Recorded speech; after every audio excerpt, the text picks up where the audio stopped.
what people didn't see the first 2 years before it came all clean was me getting up at 6 in the morning to pick garbage, get out at 2, wash a couple houses, miss bedtime, miss dinner, and then I stayed up researching like till 1 o'clock in the morning, and then I repeated that cycle.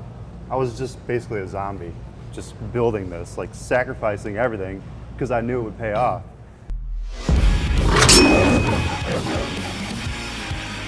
Everybody, welcome to this edition of Den. I have Luke Abbott here from All Clean Power Wash out of Rochester, New York. Josh Taylor from EcoTek out of DC.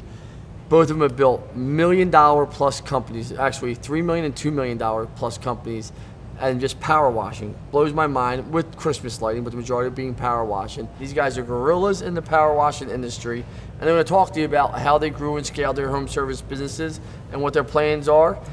Thank you guys for coming up here, being in the Den. I enjoyed spending the last 2 days with you guys. So Josh, tell everybody about yourself real fast. Yeah, thanks for having me, Lance. So yeah, right outside of DC, I've been in business for about 10 years now. Home service space, exterior cleaning. Also do a lot of holiday lighting install stuff. It's funny, I kind of got into it by accident. I actually started out as an ER nurse. Was just looking for a way to make a little extra money on the side. My wife was in grad school and started putting yard signs up. Started getting more work. Fast forward, now here we are 10 years later. We've got 3 offices now, 30 some employees, and on track to do 3 million. So it's been a really fun ride, man. Great, congratulations on your success. Thank We're going to you. talk about that ride, some of the challenges you had and Absolutely. growing. Luke, introduce yourself. Yeah. Damn, Luke, you are pretty too. I I think I might have the appreciate that, world's man. 2 prettiest guys on I the know. Den. I mean, I'm a pretty confident guy, but right now I'm ready to crawl under the table. Now, go ahead, Luke, introduce yourself. Well, yeah, man, I appreciate you again, like inviting me down. That was very generous of you. We have a similar story. Like, I worked for a municipality. I was a garbage man, and I needed to make some extra money. So I had a pressure washer sitting in my garage, and I had a friend make a flyer, and I just literally just started flyering neighborhoods, and then it just stemmed from there. I did a couple jobs in 1 week. I made more money than I did working, as a garbage man. I was like, wow, that's like when the light bulb went off. And then I just became psychotic about it. And, the rest is history. Formed out, the LLC for All Clean in 2019. The first year we did 200K, and last year we did over $1 million. And now we're shooting for 2.2. We got budgeted down. But Coach Taylor, he's my coach now through Conquer, so I'm really trying to get under his wing. He's crushing it, man. He's got a hell of a business. He's going to do some big things. So it's funny you said Coach Taylor, right? So let's talk about this. And people don't understand that you guys came down to my house yesterday. I just got back from Tommy's place. I was out there, garage, Door Freedom, A1. I spent 2 days there. Now, I do business with Tommy, but it doesn't matter if you do business or not. I go from location to location. I preach about it all the time. 2 times a month, I go to someone's location, and all I do is mirror and see what they do and listen. You guys came up here and just mirrored me. You got to spend time with my family yesterday, and we just talked business. And then here, can you talk about what made you decide to do that, and why are you guys taking that avenue? Because I think a lot of viewers don't understand. Like you said, you have a 5-hour drive home. You have a 5-hour drive home. It's a big commitment to go leave your family and kids for 2 full days. Can you talk about that and what made you say that? I'd love to talk about that. So, I heard someone told me, maybe I read it in a book, but it was you're the average of the top 5 people you hang around. So if you look at a guy like, we look at Lance, right? I look at you, Lance, and what you've got going on here. Multiple businesses, serial entrepreneur, you got a huge agency, a couple hundred employees. I say to myself, I got to learn from that guy, right? I can learn from that guy. And then you invite us up here, you're willing to allow us to come, to access you, give us time and ask questions. I think that's what you need to do, right? You got to surround yourself with people who are where you want to go, right? Because we don't have to really recreate the wheel. We talked a little bit about this yesterday. We don't have to reinvent the wheel. There's people already who've done it. They've got the roadmap. All we got to do is go and follow that same blueprint and ask those questions. So I think networking is extremely important. You got to kind of ask yourself, what do you want to do with your life? What do you want to do with your business? And then there's people out there that have done it. And surround yourself with those people. Luke, how about you? Yeah, I'm going to mirror that too. But like I was telling you earlier, is for me personally, I have to get comfortable with being uncomfortable. And a year ago, I wouldn't have done this. I wouldn't be here. And I see business owners like yourself that are, you, Tommy Mello, they And network, man. Network and, just tour these facilities, absorb and implement. And that's all I've been doing over these last few years. I tell people this. I'm probably one of the dumbest entrepreneurs you'll ever meet, business owners, but what I'm great at is digital marketing. Obviously is the one thing I love. I always talk about that. But besides that, the reason I've been successful in other businesses, I go to see successful businesses. I don't reinvent the wheel like you said. I see and I just duplicate. I see, duplicate, see. I mean, that's really, if you think about it, if you don't have a patent on something and you don't come up with some type of crazy thing, well, service-based industries are literally just going see and duplicate, see and duplicate, see. And I think a lot of people, so I appreciate you guys coming up here. I enjoyed the 2 days. I hope you guys all learned something. I definitely did. So let's talk about scaling your business. I'm going to ask you some questions. Tell me, as you grew your company, you did $1 million, right? Then you did $2 million. What's some of the biggest challenges you've had and how did you overcome them? So I'll start with this. My opening statement sounded great, right? It sounded like a huge success story, but I got to tell you, it was pain. I made every mistake in the book. I still make mistakes, but I think the important thing is it's always a learning process, right? It's really a matter of perspective. If I look at every failure as a failure, I'm missing the opportunity, right? The opportunity to learn from it and grow. So for me, like the first 6 years of that 10 years, I couldn't get out my own way. 16-hour days, taking care of AR, dispatching, scheduling, doing the work, having an assistant with me who was not showing up to work, just had no systems, no processes, was a slave to the business, really traded my job as a nurse for another job. And then it wasn't until I got into coaching myself and hired a coach, because I didn't know what I didn't know. I learned a P&L, right? Statement of cash flow, balance sheet, learned how to leverage debt, how to have systems, processes, core values, and hire good people. And so then the company started to grow. And I think that was the important thing that I learned, is you can't do it alone. You have to have great people around you. And the better your team is, the more successful your organization will be, your goals. So we talked about that today. I want to be the dumbest guy in the room. 100%. I said it to you. I want to be we just talked about this morning. I was talking about some of my key employees, partners. Like, I want to be dumber than them. And I mean, it's what you just said. You got to have great people around you to be successful. You do. Luke, what about you? What's some of the challenges you faced? The biggest challenge I had growing the business, I think, was like my family and my kids. There was a lot of arguing. I mean, when it comes down to doing the work came easy. Getting my name out there started to come easy. It was more so on the back end of the home life that was really struggling, because I was working 2 jobs when we first started, and I was missing kids' bedtimes, I was missing dinners, and that created a lot of tension. And that's like you said earlier, like that's what forced me to start, because I said I would never hire anybody, and then I did. And I was like, wow, this is pretty amazing. I can be at work and someone else can be doing the work for me. That's when it clicked too. So I think you said too, like Candace worked in the business too for a while, your wife? Yeah, so Janine did, my wife worked with me as well for a while. And that created its own challenges too, because as a husband and wife, now we love business, we love talking business, but we did want to turn that off, at times, like transition back into, husband and wife mode and mom and dad mode. And that was kind of difficult to navigate. So, there's so many challenges like that, and I'm sure there's a lot of entrepreneurs out there that are family owned like that, family run. They've got maybe even more than just their spouse working in the business, and balancing all that out, it's tough. It really is. It's funny you say that, because my wife never worked with me, full transparency, and I don't think she could. She's just not. That's not what she wants to do, and she doesn't have to work. But, when I work with my sister Jolene, her ex-wife, and when we first started working together, we were with each other all the time socially. And not that we're not now, but we spend so much time with work together. The last people we want to hang out with, not in a rude way, is them, because what you go back to is work. And that's not a bad thing. It's just they need to breathe, I need to breathe. And I couldn't imagine working with your wife, because you're in the trenches day in and day out, and then you're going to come home, play mom and dad, or play husband and wife. It becomes very challenging. I could only imagine. That'd be a big piece of some major hurdles. Well, that's the trap. When you're in business, there's always something to do, and so a lot of times you want to you feel like you've got to constantly be doing stuff, but that stuff will be there tomorrow. And I think the challenge, a lot of people don't talk about this with new entrepreneurs. Are like, oh, you got to work on the business. Well, there's a level of hustle and grind in those early years that are just necessary, man, because you've got to work in the business. but then you also have to carve out enough time to work on it. It's real simple for me. I tell people this, and you see what I built here, right? Yeah. It takes 15 hours. You're going to pay your due to get your due, or you're never going to get your due. It's that simple. I said to people, you're going to have to grind at some point in business to punch through the ceiling. So you might as well do it now. And I said to everybody, people, I missed so much of, I think I was telling you yesterday, so much of LJ's stuff in the very beginning. I mean, you named it, I missed it.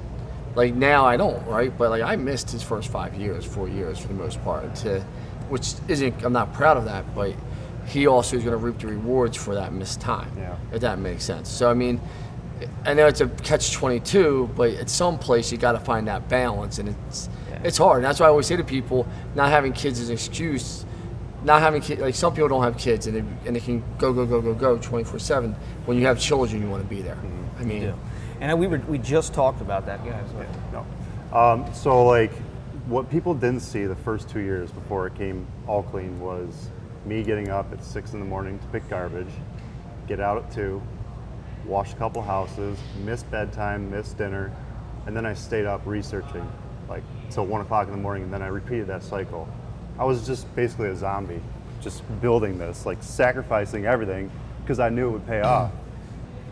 And that's, now we're kind of at a point where it's Monday. I got crews out working. I got the offices running fluently, and we're sitting down here talking about. But you're also a self-education. You have to be educating yourself constantly in business. And that's the biggest turning point. I learned I know digital marketing inside now. I truly believe I'm the best digital marketer in the country. I truly believe that. But it does me no good being the best digital marketer. Like I said to you when I was speaking before, now you got to become the best businessman. You have a lot of lives at stake. You have a lot of people that are counting on you to make the right decisions. So you got to make that turn. And I'm okay with people being better digital marketers than me here in my company now, if that's the case. Makes sense. It's just that's what you have to be. Yeah, and I think when you scale your company, everyone kind of starts out at that ground level, unless you're investing in businesses, right? Then you have no real role as in the operating day-to-day of it. But if you're starting from ground zero, your job really, I feel is to kind of replace yourself along the way, right? You start out as the sales guy, you start out as the technician, you figure out those systems, you implement them, you figure out a way to scale them, and then you hire somebody and keep moving all the way through. Let's talk about that advertising. So let's put it, what would you say the 3-4 biggest factors that you guys focus on your business every day? We talked about it, but I think it'd be good for people. Give me the number one priority, if you had to say, my number one priority every day or every month I focus on might be advertising, systems, processes, recruit. What is your top 3, would you say, or 4? No, this is great. So for me, there's a lot of different areas to look at, right? So I'm more now in that CEO role. So I'm checking metrics. I've got a company scorecard. We have a level 10 meeting every Friday. And basically, our company is broken up into 4 departments. We call it MAPS: marketing, admin, production, sales. And there's a manager in each seat. And they have their KPIs, right? That's their success criteria that they report on a weekly basis. So I utilize that data to really, that's kind of what I hyper focus on. But if we're talking marketing and advertising, it's new leads, number of leads on a weekly basis. Because kind of like you with your businesses, Lance, you're in the business of customer acquisition, right? So absolutely. If we have a revenue target at a close rate of 50%, average ticket of $1,000, and we want to sell $100,000, we need 200 leads, right? 50% close rate. So reverse engineering that and then being able to track that weekly is kind of what my role is now. And so I'm focused a lot on that. And then, I'm the culture guy, like you, I was running going to say around culture too, for sure. motivating everybody on the team and supporting. So you guys do a lot of focus on KPIs. Most people, now, you had to learn that along the way, because when you first started, you couldn't have been more, you saw me, you guys followed me in this morning. The first thing I did, I went through the KPIs. They were sitting here at my desk waiting for me.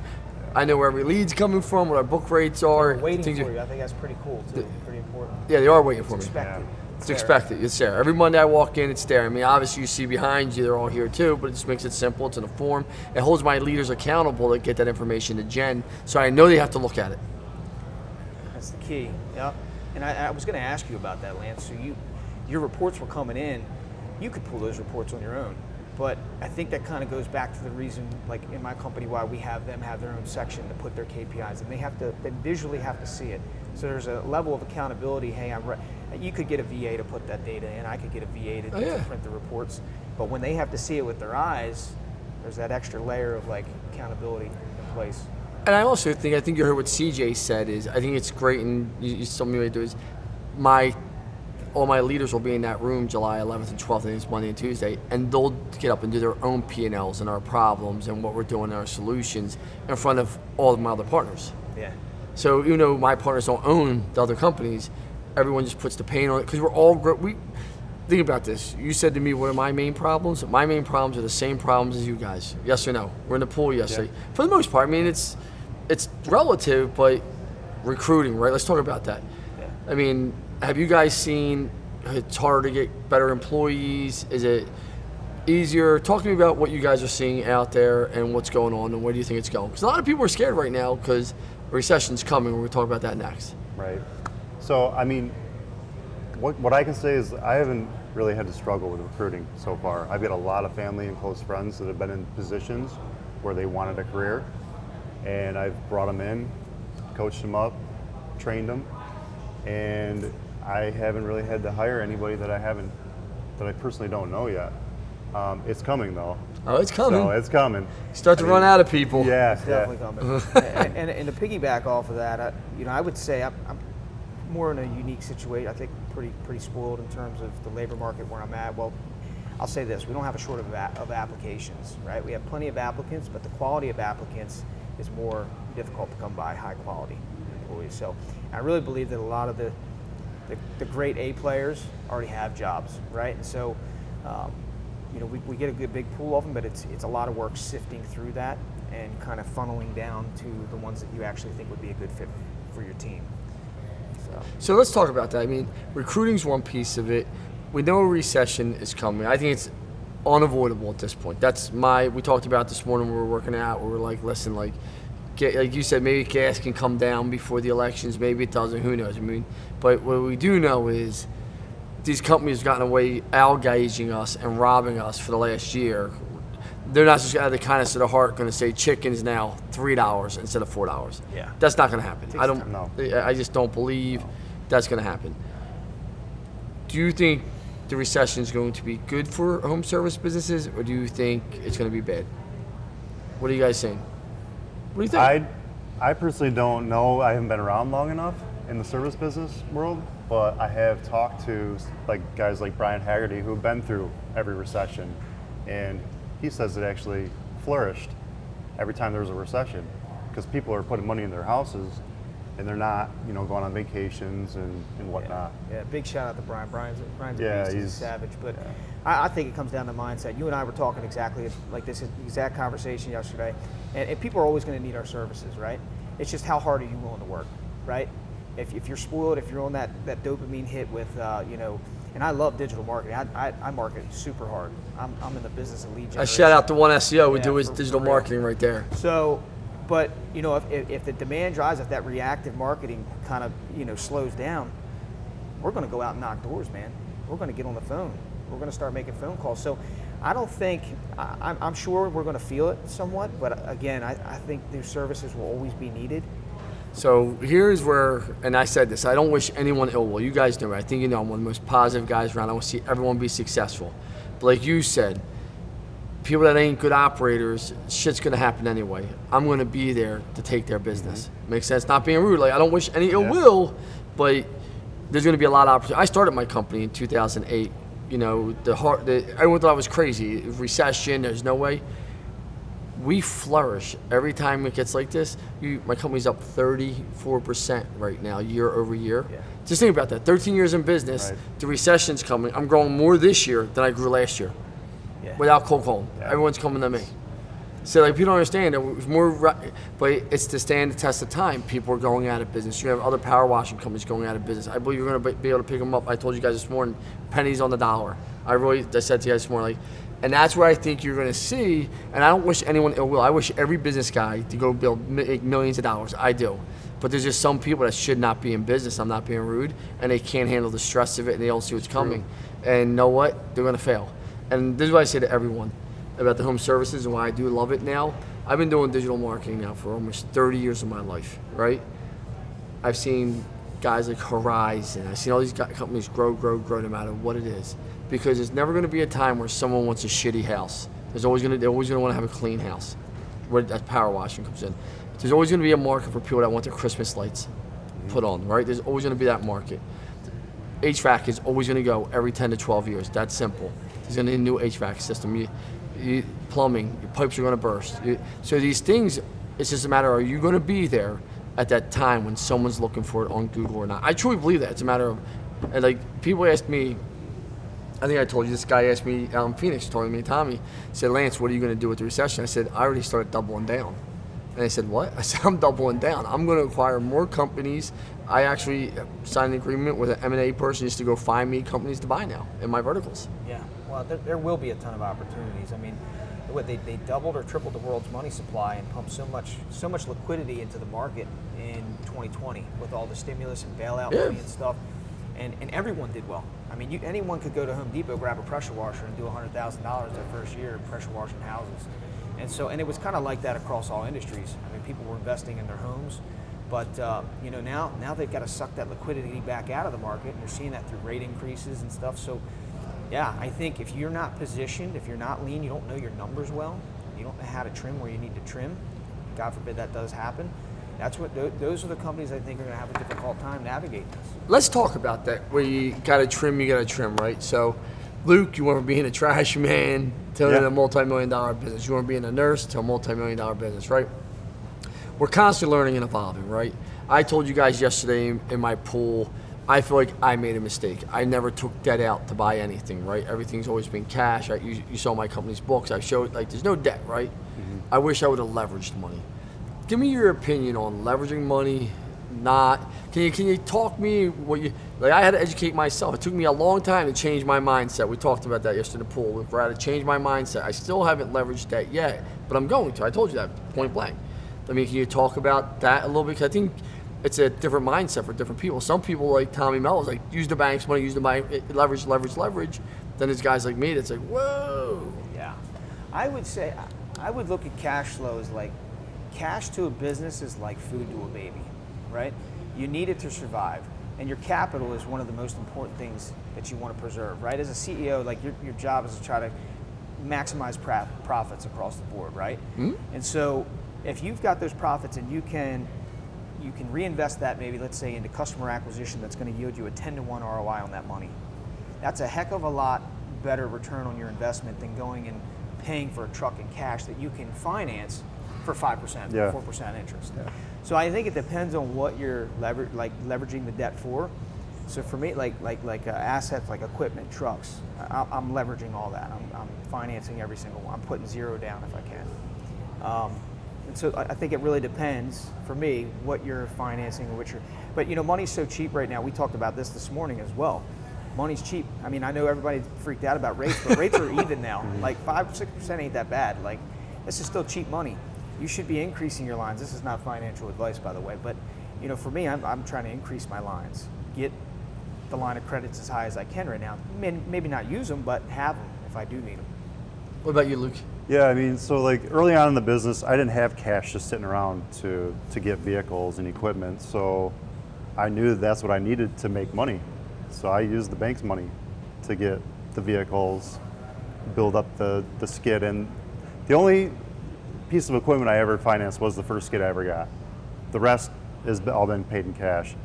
The trucks, on the other hand, are all financed. So, I mean, those are big numbers when you start talking about trucks. Oh, yeah. $50,000, $60,000.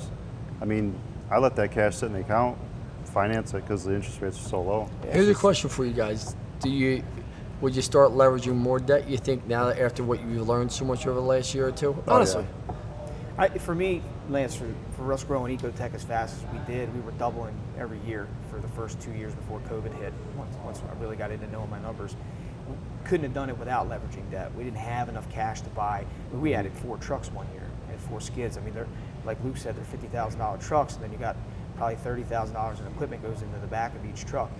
We had to leverage debt. So I kind of was forced to do that early on, and I'm grateful that I did. But yeah, I'm looking for more opportunity to do that now, especially with buying other companies and having some cash on the sidelines for that. We talked about that, about buying other, before we jump into buying other companies, let's talk about this. We got a chance to talk about advertising yesterday, which I think, you asked me my word, I said advertising is first for all my companies. Then systems, process, leadership's in there obviously, but it's advertising. Because if you can't feed the beast, you're screwed, right? It's literally, I mean, every business starts with, I got 5 trucks, I got 5 employees, I need to do X amount of jobs a day. How do I feed them? I need X amount of leads, my book rate's this, and my close rate's this. It's that simple. I mean, I know I hate to dumb it down, but it really is. It sales cures all, right? I mean, it starts with sales, man. So let's talk about advertising. Obviously, me and you've been together, you don't using one SEO. I know you're more into digital than anything else, correct? Yeah, very heavy. Almost 100% digital? Almost 100%, yeah. And you blew my mind away, Luke, because I got to know you yesterday. Man. Luke TV, the movie star over here, Yeah. big TV. And can you, I mean, very different mindset there. Can you talk to me about the TV? Because I think for Brand awareness is huge with TV commercials. I mean, I'll go into a restaurant. I went to a pharmacy one time and a girl was like, "Oh, I know why you look so familiar. I saw you on news channel, whatever." And so those are just a couple of examples. It happens all the time. But then the sales members are going out and they're talking to the homeowners like, "Oh, I saw you on TV." And so like we're hearing it and seeing it everywhere, and it's working. Now, is your market a smaller market or is it like a Philadelphia market? I'm just curious. I mean, I think people would want to know. Yeah, I mean, it's the Rochester area, so there's about 800,000 per capita there. So you're about the size of Bucks County. Yeah. Okay. That's a good sized population. It is. It's a nice sized population here. So let's talk about this, right? You know, what about social media? Are you guys using social media? We talked about it, like, it seems like social media can be a great tool for you, and it can also be a nightmare for you, depending on what campaigns you're running. Can you talk about that? I can share my experience, 100%. I haven't done a lot with it. We really leaned in hard during COVID because we saw our Google ads was just not performing. He wasn't with us at that time, by the way, just so you know. You know, it was across the board, though, with all my clients. But people were home. People were on social media, so we started running ads aggressively. So our experience was with it that the cost per lead was super low, but the intent of the lead was also low. And so our booking rate was, I think I shared with you, like 30%. Yeah. And then which is low, by the way. You want to be about 85, 80%. Yeah.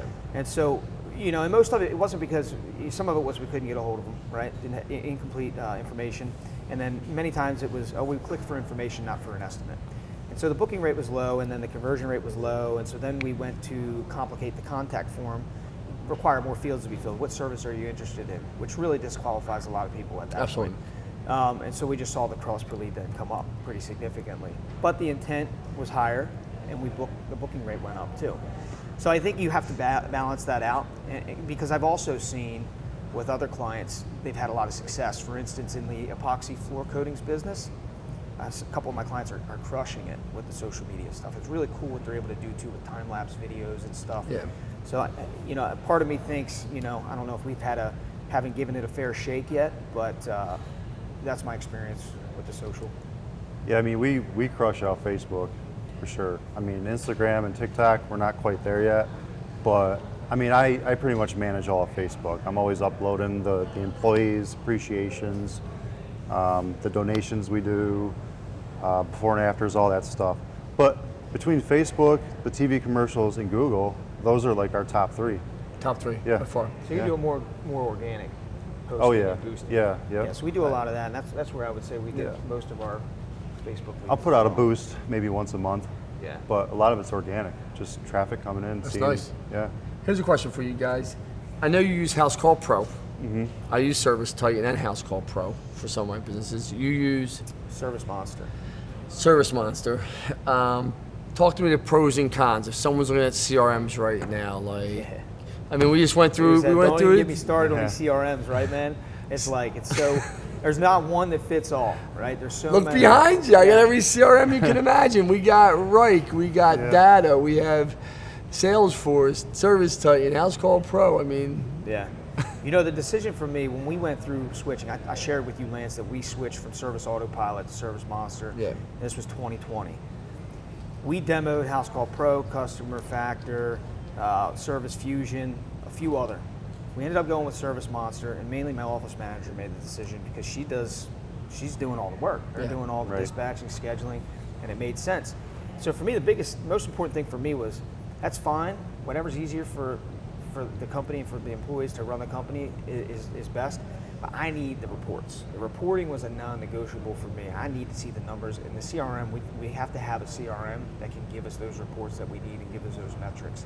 If you can't measure it, you're kind of flying the plane blind, right? You can't make decisions, informed decisions at least, on areas like how to spend marketing money, revenue per hour reports and stuff. So, yeah, it's a challenge. There's a lot of options out there, and there's a lot of good ones and bad ones.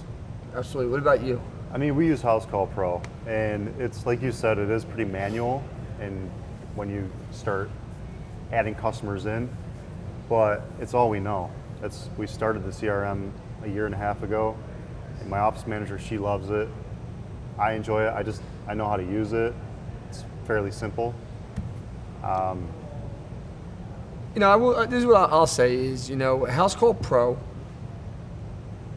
and I'm not being rude, it's almost like you got to have something, right? House Call Pro is a good way into the segue.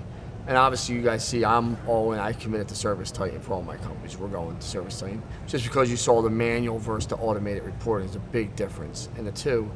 But the price is also very different. I mean, what you pay House Call Pro, you're going to pay that for one license in Service Titan. Right. So you're going to so you got to understand the balancing act, right? I mean, you're going from, I think House Call Pro is what, probably $300-$400 a month, Luke? Yeah. Something like that. Service Titan for the same exact company, you're going to go to $3,000 a month.